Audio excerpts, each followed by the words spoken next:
من ئاکۆ شارۆشی خۆمتان پێدەناسێنم. قەسیدە شعرێکی خۆمتان پێشکەش دەکەم بە ناونیشانی کەرکووک.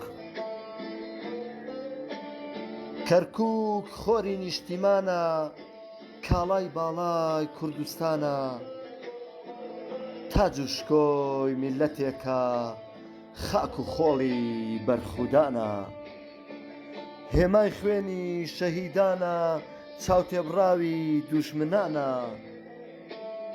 کەرکووکەکەم سەنگەرێکیت بۆ بەرگری، خاک پارێزی و خۆڕاگری، لە پێناوتا بۆ سەروەری، دایکی شەهید بۆ تۆ دەگری. کەرکووکەکەم شاری شاران، جێی یادگاری دۆست و یاران. کەرکووکەکەم لەبەر قاپیتا پاسەوانم، بە دڵ و گیانم تا دەتوانم. ئەی بابە گوڕگوڕ ئەی حەیاتم، بۆ ئازادیت هەر لە خەباتم. لە مێژوودا سۆمەریان، کەرکووک بە کەرکووک دەڵێن. لە مێژوودا سۆمەریان، کەرکووک بە کەرکووک دەڵێن. بە مانای کاری تەواو ڕێک دێن، بە کورد و عەرەب تورکومان، ئازەری کلدان باشووری. بە کورد و عەرەب تورکومان، ئازەری کلدان ئاشووری.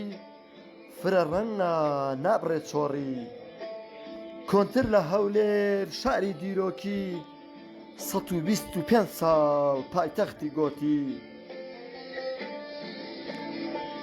کەرکووکی من لە دێر زەمانەوە، قەدەر ناوی عەرەبخای لێناوە. عەرەفە وەکو گەڕەکێ، ئەم ناوەی بەسەردا بڕاوە، ئەم ناوەی بەسەردا بڕاوە. نەخشاوە وەک تاجی بووکێ.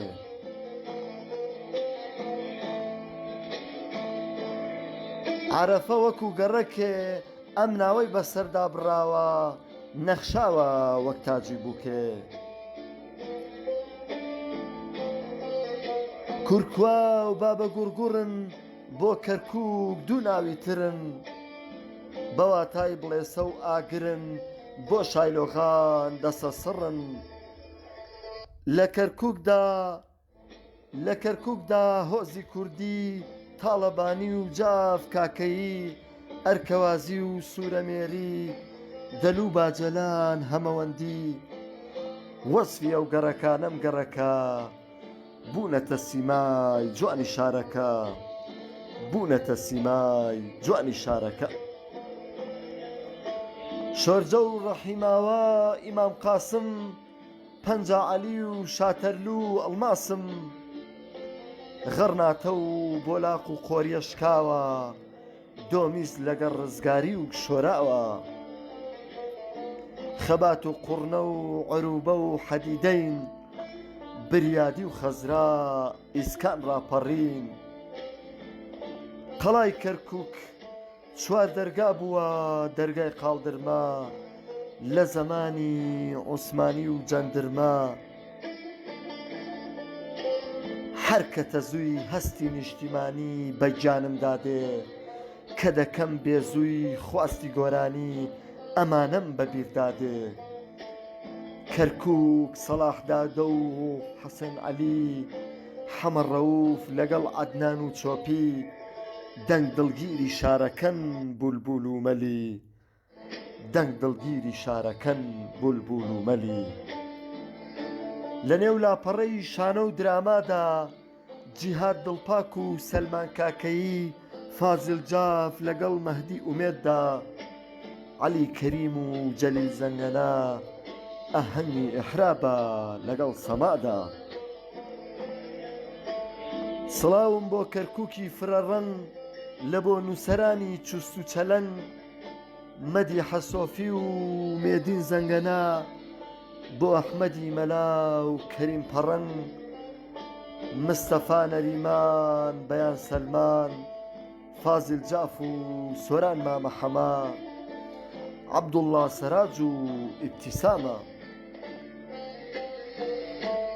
هەردەوێر لەگەڵ فەرهاد شاکەلی، لەتیف هەڵمەت و محەممەد مکری مەهابات و ڕەهبەر لەگەڵ فەهمی فەلەکەدین کاکەی و ڕەفیق حلمی هەردوو ئازاد سوبحی و ئەسوەد دانا عەسکەر نەوزاد ئەسوەد ئەدیب نادر شەهێن تەها مەلا جەمیل ڕۆژبەیانی تا دەگاتە ڕووناکشوانی تا دەگاتە ڕووناکشوانی پێنووسانی شەو نەخوونی